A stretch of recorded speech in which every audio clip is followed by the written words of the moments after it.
Apple has just spectacularly had its ass handed to it in a way I didn't think I would see in Tim Sweeney's lifetime. On Wednesday, the judge in Epic Games' lawsuit against Apple ordered Apple to immediately allow iOS app developers to include buttons and external links to alternative payment options in a fiery ruling, excoriating the tech giant for repeatedly defying court orders, lying under oath, and consistently making bad choices. A copy of the ruling was also sent to every Apple executive's mother. I'm just kidding, but that would be great.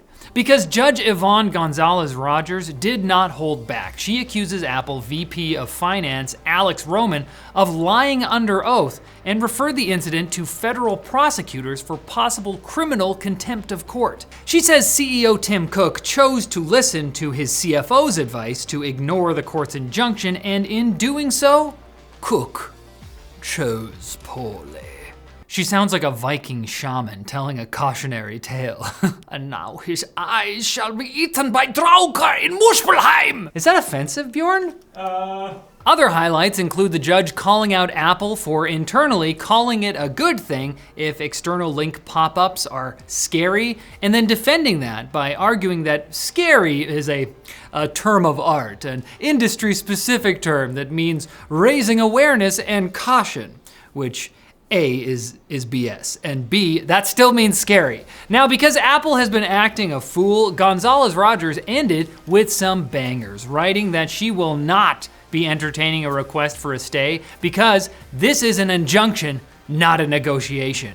For this court, there is no second bite at the apple. Ooh. You know when she finished writing this at 3 a.m., she's hitting those keys hard.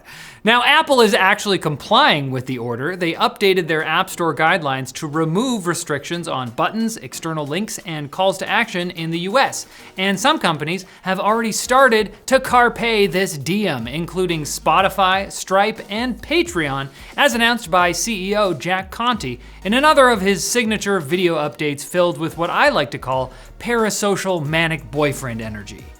Okay, I know you're worried, and I promise I'll sleep soon, but this is important. Been doing a lot of research. Meanwhile, Epic Games is taking a victory lap, announcing web shops, a feature that will make it easier for app developers to avoid Apple's in-app purchasing by linking to payment options elsewhere. And Epic is so happy, they also announced the Epic Games Store will take zero revenue from the first $1 million a game makes every year, which is like their previous policy announced in 2020, but with a yearly reset.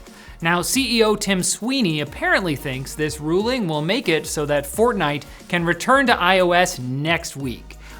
But Apple kicked them out for breach of contract. So Sparky might be getting a little excited. Also, though they're complying with the ruling for now, Apple said they're still planning to appeal. And Mr. Apple, I wouldn't have it any other way. That's a joke. Please stop. Believe it or not, other stuff happened this week. Like, for example, the Trump administration officially ended the de minimis rule that exempted inexpensive goods from import tariffs. Now, this rule was basically the only reason that Temu and Shein got so popular in the US as the go-to destination for finding cheap things to ship directly from China so you can fill up your house and hopefully the hole in your heart. I think you can still see some of the floor over there. Better fire up the app. Well, not anymore. Temu says they've stopped shipping goods from China directly to US customers and will now focus on shipping items from US-based warehouses. Meanwhile, tariffs have driven Xbox to raise the prices of its consoles, accessories, and games worldwide. The base model Series X will now cost $600 USD, up from $500, while the 2 terabyte version is now $730, making it more expensive than a PS5 Pro, which Xbox is probably fine with because they are making it very clear they do not care if you buy an Xbox. Because at this rate, the PS5 Pro and your grandma will be an Xbox. Everybody's an Xbox! Also, wait, why are game prices going up? Those don't have to be imported. Just because? Yeah, sounds right.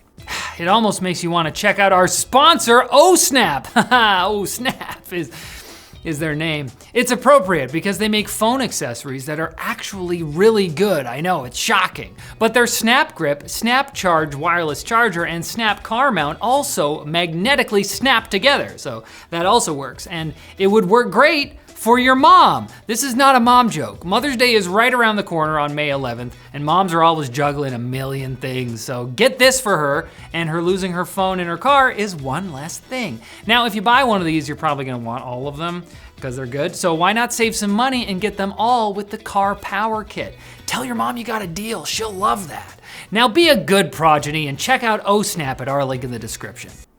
And now it sounds like it's time for the quick bits.